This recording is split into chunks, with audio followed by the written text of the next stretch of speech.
Welcome to this week's OK at Work with myself, Sarah Sawyer, and my colleague Russell Berger from the Offit Kurman Labor and Employment Group.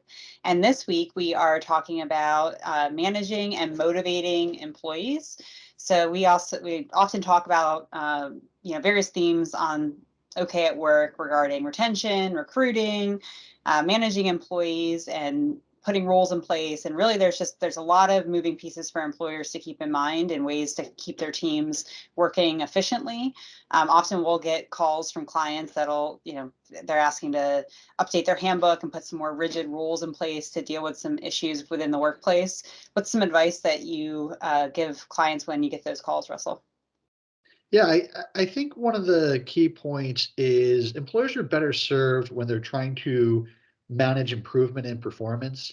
I mean, I just think psychologically it's a lot easier to tell someone, hey, this is what I need you to do. This is where I need you to go. I think you're capable of this. Let's get there, as opposed to stop doing this, don't do that, that's wrong, which often gets interpreted as I'm wrong, I'm failing. So I think there's a lot of positives just psychologically from focusing on um, the upside performance expectations.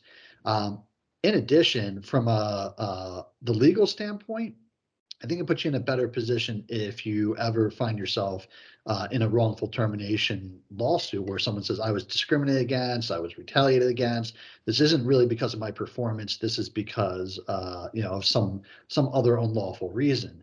And the reason for that is that when you manage an employee up and you manage them to a certain performance level, you are setting the expectation. You are defining what is acceptable, what is accepted for this position and expected out of this position. And if the employee doesn't get there, then you've got a pretty strong defense in response to that type of lawsuit where you can say, look, we said we needed this kind of productivity out of this position and we didn't get it. And that's why we moved on. And, not only is that kind of an internal thought process, that's something that was communicated to the employee. That's how we manage the employee. Yeah, and it's great to be able to, it has the dual purpose of having that documentation, setting that expectation, but also empowering the employee to do a good job and then rewarding them on the back end as well. I'll take an example of something like, cell phones in the workplace. I know a lot of my clients will get really frustrated. They walk through, their business and they see people on their phones checking Facebook or Instagram or something. And depending on the type of industry, that may be more problematic in some industries than others.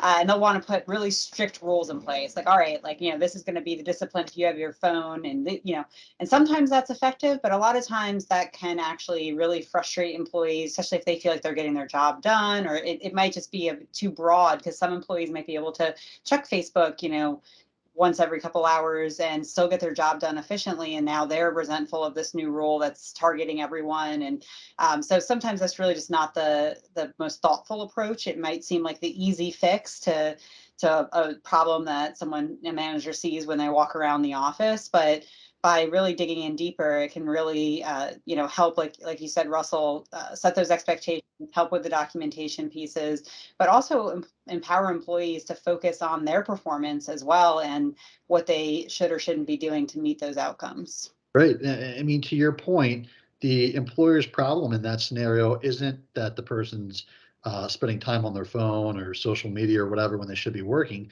It's that they're not getting enough work done.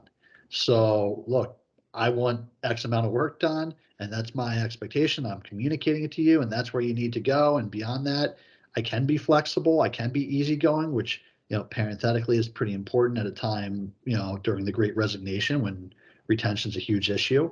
I just think that makes a lot more sense to focus on, what the expectations are, what you need, what the performance level, what the results all ought to be, as opposed to focusing on, nitpicking and coming up with policies that say you can't do this, you can't do that. Yeah, and it's a great rule of thumb is that rules don't eliminate the need to actually manage. So it's definitely got to have both things in place, set the expectations, and then actually spend the time to see it through and manage the process. So, well, thank you, Russell, and we'll see you next time. Thanks, Sarah.